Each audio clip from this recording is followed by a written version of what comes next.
Hi hello friends, welcome back to our channel explore with Keerthu. இன்றைக்கி நம்ம ராகி கூழ் எப்படி செய்யறது அப்படிங்கிற ஒரு ரெசிபி வீடியோ தான் பார்க்க போகிறோம். ரொம்ப பாரம்பரியமான மெத்தட் இல்லாமல் கொஞ்சம் ஈஸியாக செய்கிற மாதிரி சொல்லியிருக்கேன் இந்த வீடியோவில். ஸோ இது எப்படி செய்கிறதுங்கிறத பார்க்குறதுக்கு முன்னாடி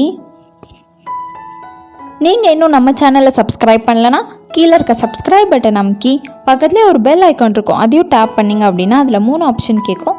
அதில் ஆல் அப்படிங்கிற ஆப்ஷனை செலக்ட் பண்ணி வச்சுக்கோங்க. ஸோ தட் நான் எப்பப்போலாம் வீடியோஸ் போடுறோன்னா அப்பப்போலாம் உங்களுக்கு ஒரு நோட்டிஃபிகேஷன் வந்துடும். ஃபர்ஸ்ட்டு கூழுக்கு தேவையானது ராகி தான் மெயினாக. இன்றைக்கி நம்ம ராகி கூழ் தான் பார்க்க போகிறோம். இதுக்கு ராகி எப்படி அரைக்கலாம் அப்படிங்கிறத ஃபஸ்ட்டு பார்த்துடலாம்.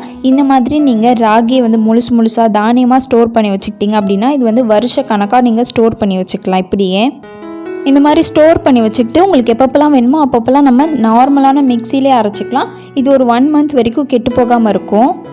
இது ராகியை நல்லா வெயிலில் காய வச்சதுக்கப்புறம் அரைச்சி நல்லா ஃபில்டர் பண்ணி வச்சுருக்க பவுடர்.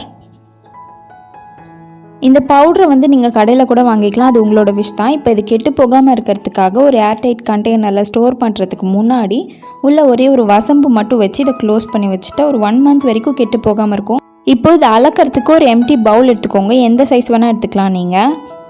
நான் இன்றைக்கி கரெக்டாக இதில் 3 கப் ஆஃப் பவுடர் எடுத்துக்கிறேன். இது கரெக்டாக ஒரு 8லேருந்து 10 டம்ளர் அளவு உங்களுக்கு கூழ் கிடைக்கும். இதில் லம்ஸ் இல்லாமல் நல்லா தண்ணி ஊற்றி நல்லா மிக்ஸ் பண்ணிக்கலாம். இது ஆக்சுவலி நம்ம டைரெக்டாக ஸ்டவ்வில் தண்ணி கொதிச்சுட்டு இருக்கும் போது இந்த பவுடரை போட்டு மிக்ஸ் பண்ணோம், அதுதான் மெத்தடு. பட் நீங்கள் பிகினராக இருந்தீங்கன்னா இந்த ஒரு மெத்தட் உங்களுக்கு கரெக்டாக இருக்கும். ஏன்னா நம்ம ஸ்டவ்லே ஃபர்ஸ்ட் டைம் அந்த மாதிரி பண்ணோம் அப்படின்னா நல்லா கட்டியாயிரும். அதனால நீங்கள் ஃபர்ஸ்ட் டைம் இல்லாட்டி பிகினராக இருந்தீங்க அப்படின்னா இந்த ஒரு மெத்தடை ஃபாலோ பண்ணுங்கள். பாரம்பரியமான மெத்தட் நம்ம ஃப்யூச்சரில் போஸ்ட் பண்ணலாம். இதில் எவ்வளோ தண்ணி சேர்க்குறோம் அப்படிங்கிறதுக்கு அளவு கிடையாது. நீங்கள் லம்ஸ் எல்லாத்தையும் உடச்சி விட்டு இந்த அளவுக்கு வாட்டர் கன்சிஸ்டன்சியில் கலந்துக்கலாம். இப்போது நம்ம ஸ்டவ் ஆன் பண்ணிக்கலாம். ஸ்டவ் ஆன் பண்ணிவிட்டு தண்ணி சேர்க்க போகிறோம். தண்ணியோட ரேஷியோ 1:3. 1 கப் அளவு மாவுக்கு 3 கப் அளவு தண்ணி கரெக்டாக இருக்கும். நம்ம இன்றைக்கி 3 கப் அளவு மாவு சேர்த்துருக்கோம். ஸோ 9 கப் அளவு தண்ணி. ஏற்கனவே நம்ம அதில் கொஞ்சம் தண்ணி ஊற்றி கலக்கிட்டோம், அந்த மாவில் தண்ணி ஊற்றி கலக்கிட்டோம் அப்படிங்கிறதுனால நான் இன்றைக்கி 1.5 கப் அளவு தண்ணி கம்மி பண்ணிவிட்டு 7.5 கப்பு கரெக்டாக சேர்த்துக்கிறேன் தண்ணி. இது கூடயே உப்பு சேர்த்துக்கலாம். இப்போ இந்த மாதிரி நல்லா கொதித்த உடனே நம்ம கலந்து வச்சுருக்க இந்த ராகி தண்ணியெல்லாம் மிக்ஸ் பண்ணி வச்சுருக்கோம்ல, அதையும் சேர்த்துட்டு நல்லா மிக்ஸ் பண்ணிக்கலாம். உப்பு பத்தலைனா மட்டும் சேர்த்துக்கோங்க. ஏற்கனவே நம்ம தண்ணி கொதிக்கும் போது உப்பு சேர்த்துட்டோம், அதனால ஒரு தடவை டேஸ்ட் பண்ணிவிட்டு உப்பு சேர்த்துக்கோங்க நீங்கள்.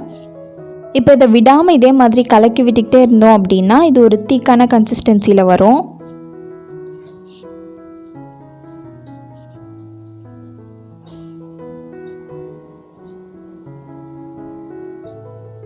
ஒரு 5 to 10 மினிட்ஸ் கழித்து இந்த அளவுக்கு ஒரு கன்சிஸ்டன்சி வரும் உங்களுக்கு. இந்த ஸ்டேஜில் ஸ்டவ் ஆஃப் பண்ணிடலாம். ஸ்டவ் ஆஃப் பண்ணி நல்லா ஆற வச்சுருங்க. நல்லா ஆறுனதுக்கப்புறம் இந்த மாதிரி மேலே ஒரு ஆடை மாதிரி ஃபார்ம் ஆகிருக்கும் நம்மளோட கூழ் ஃபுல்லாக ஆறுனதுக்கப்புறம்.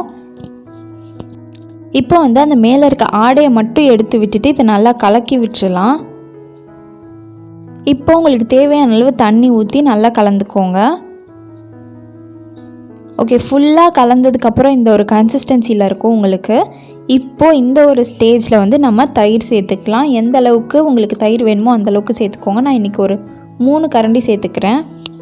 சேர்த்துட்டு இப்போ இதையும் நல்லா கலக்கி விட்டுக்கலாம். அவ்வளோதான், நம்மளோட கூழ் ரெடி ஆயிடுச்சு.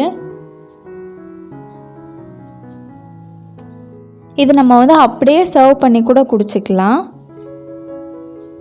வேணும்னா மேலே டாப்பிங்ஸ்க்கு நான் கொஞ்சோண்டு வெங்காயத்தை இந்த மாதிரி சின்ன சின்ன பீஸாக கட் பண்ணி வச்சுருக்கேன், அதை சேர்த்துக்கிறேன். அவ்வளோதான், நம்மளோட ராகி கூழ் ரெடி. ரொம்ப டேஸ்டி அண்ட் ஹெல்த்தியாக இருக்கும்.